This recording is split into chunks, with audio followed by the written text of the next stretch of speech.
Hello friends. अक्सर कर सभी की ज़िंदगी में अच्छी या बुरी परिस्थितियाँ आती रहती हैं, जिसकी वजह हम भगवान को बताते हैं। जिसकी वजह से अगर हमें खुशियाँ, दुख दर्द वगैरह मिलते हैं तो हम उसकी वजह को भगवान को बता देते हैं, लेकिन ये सब हमारे खुद के कर्मों के फल की वजह से होता है। मैं ऋतु गुप्ता, मेरी ज़िंदगी में भी एक ऐसी परिस्थिति आई थी। उस परिस्थिति में जिस कहानी ने मुझे मोटिवेट करके रखा, जिसने मुझे संभाला रखा, उस कहानी को मैं आपके साथ शेयर करना चाहूँगी। एक गाँव था जहाँ पे एक शिष्य रहा करता था, हमेशा प्रभु भजन में लीन रहता था, पुण्य कर्म करता था, सबसे अच्छे से बात करना, अच्छे-अच्छे कामों में रहता था, कभी गलत संगति नहीं करता, झूठ नहीं बोलता था, क्रोध नहीं करता था, अपने राम भक्ति में लीन रहा करता था, अपने गुरु भक्ति में रहता था और गुरुजी से ज्ञान लेने जाता था। वहीं एक शराबी भी रहा करता था जो अक्सर का शराब पीता हुआ मार-पीट, झगड़ा, क्रोध जो भी कुछ है, सब करता हुआ अपने शराब के ठेके पे जाया करता था, डेली का वही रूटीन था।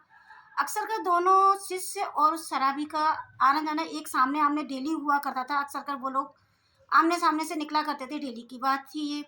एक दिन क्या हुआ, दोनों ऐसे ही निकल के जा रहे थे तो शिष्य का पैर एक कील से टकराया जिससे उसके पैरों में से खून बह निकला। शिष्य को बहुत पेन हुआ, बहुत दर्द हुआ, उसने उसको जैसे-तैसे बाँध के पट्टी बाँध के बंद किया, पर उसको दुःख बहुत हो रहा था।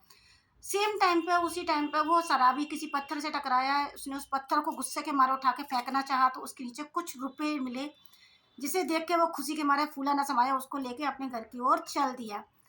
उधर शिष्य का दिमाग खटक गया, उसने कहा मैं इतना काम करता हूँ, इतना प्रभु भजन करता हूँ, इतना पूजन करता हूँ, मुझे कील लगी, मुझे खून निकला और उस शराबी को पैसे मिले। समझ में नहीं आया, मैं गुरुजी से पूछता हूँ। वो गुरुजी के पास गया, गुरुजी ने कहा बेटा सब्र करो, मैं तुम्हें बताता हूँ। गुरुजी ने ध्यान किया तो बताया कि बेटा पहले जन्म में वो शराबी राजा हुआ करता था, उसके भाग्य में बहुत सारा अपार धन संपदा थी, जो इस युग में भी मिलने वाली थी, इस जन्म में भी मिलने वाली थी। लेकिन उसके बुरे कर्मों की वजह से वो सारी धन संपदा इतनी सी पोटली में आए रुपए के बराबर ही हो पाई। सब उसका बर्बाद हो गया और तुम पुराने जन्म में बहुत बड़े पापी हुआ करते थे, चोर चकारी किया करते थे, तो तुम्हें इस आज के दिन में तुम्हें फांसी की सजा होने वाली थी। लेकिन तुम्हारे पुण्य कर्मों की वजह से, अच्छे कर्मों की वजह से वो सज़ा तुम्हें एक कील के बराबर मिली है, जिससे जो खून निकला है, इतनी सज़ा कम हो गई है तुम्हारी, इसलिए तुम फांसी की सज़ा से बच पाए हो। तो इस कहानी का मोरल यही है कि भगवान वो नहीं देता जो हम चाहते हैं, बल्कि भगवान वो करता है जो हमारे लिए ठीक होता है। सब हमारे कर्मों पे डिपेंड करता है, अपने अच्छे कर्म करते चलिए और वही कर्म आपके आगे का जीवन बनाते हैं। मुझे खुशी है आप लोगों को कहानी अच्छी लगी होगी। Thank you so much.